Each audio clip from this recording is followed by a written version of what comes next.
신중하게 답변하세요. 신중하게. 이 민주주의가 이루어지지 않을 1440건의 강의를 받은 건 맞습니까? 그건 한번 검토해 보겠습니다. 예. 교육 수요처에서 원하는 오 처장님이 만드신 국가력 소속의 인원들이 여기에 담당하고 있다는 사실은 맞죠? 맞죠? 예, 검토해 보겠습니다. 예. 제가 거짓말을 하는지 의원님께서 그런 주장하는지는 국민이 판단할 겁니다. 국민이 아니, 내용의 문제가 아니고 처장님 지금 답변 태도의 문제가 심각하네요. 여기 국회의원들은 국민의 대표잖아요. 예. 여기 있는 여야 의원들의 설득을 못하고 국민들한테 그럼 우리는 헛빠집니까?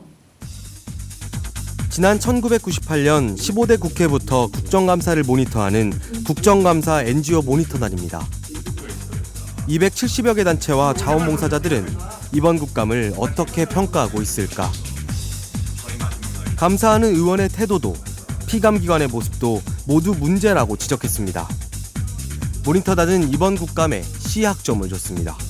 특히 반복되는 질문이 많다는 것을 큰 문제로 꼽았습니다.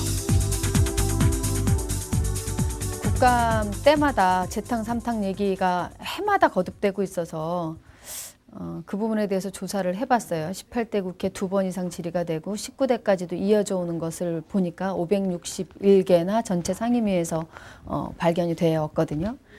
그러니까 하수처리장으로 유입되어야 함에도 불구하고 우회관로를 설치해서 하수처리장으로 유입시키지 아니하는 무단 방류를 하고 있는 남양주 화도 하수처리장은 미처리된 하수를 하루 평균 3,000톤, 6년 동안 무려 657만 톤을 불법 방류를 했습니다. 그럼 22.8%가 적정 처리를 하지 않고 방류한다 이거 아니에요? 예. 그럼 하루에 6만 1,600톤을 그냥 내버린다 이거예요. 오염물질들이 섞여서 상수원으로 들어가는데 여기에 대해서 뭐 어떤 대책을 강구하고 있습니까? 계속 그 하천으로 들어가는 게 지금까지 방치가 됐던 셈 아닙니까? 무성의하고 이렇게 그냥 대충 덮고 넘어가고 그 시간만 지나면 하여간 끝난다라고 하는 의식 때문에 그렇거든요. 그러니까 아까 말씀드린 것처럼 국정감사를 했으면 그 국정감사의 결과에 대해서 반드시 조치가 있어야 된다는 거죠. 국감 현장에서 만난 사람들에게 공통적으로 들은 말은 시간이 부족하다는 이야기였습니다. 감사 한 번에 15분 정도의 질의 시간을 갖는 의원들이나 그 답변을 제대로 할 시간을 받지 못한다는 증인들, 자료 준비에 밤을 새는 피감기관 직원들과 자료 분석에 밤을 새는 보좌관 모두 시간이 부족했습니다. 시찰이나 증인 같은 경우는 평상시 상임위 때 하자.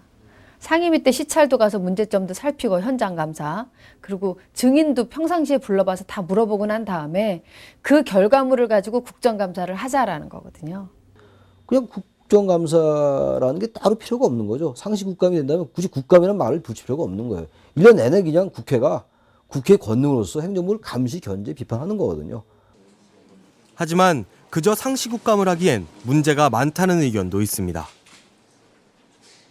시간 짧은 것도 문제예요. 근데 시간만 길게 해놓잖아요. 그럼 문제만 길어지는 겁니다. 예?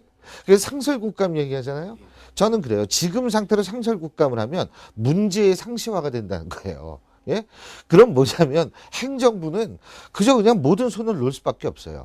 그래서 상시국감을 얘기하기 이전에 그 상시국감이 효율적으로 돌아갈 수 있게끔 제도적 장치를 마련해야 된다고 저는 생각을 해요. 미국에는 일종의 우리나라의 감사원이 있는 겁니다. 그래서 수시로 의회에서 그걸 해요. 그러니까 굳이 국정감사를 국회의원들이 개개인이 할 이유가 없는 거잖아요. 기관이 하고 있으니까. 국민이 낸 세금으로 행정부가 나라 살림을 잘 하고 있는지 감독하고 검사한다는 점에서 국정감사는 중요하고 꼭 필요한 일입니다. 하지만 국감이 부활한 지 25년째 많은 사람들은 여전히 국감 현장을 유감스럽게 바라보고 있습니다. 국민이 국회에 준 행정부 감시 권한을 계속 지키려면 이제는 국민이 공감할 수 있는 국감, 호감 가는 국감으로 변해야 할 것입니다.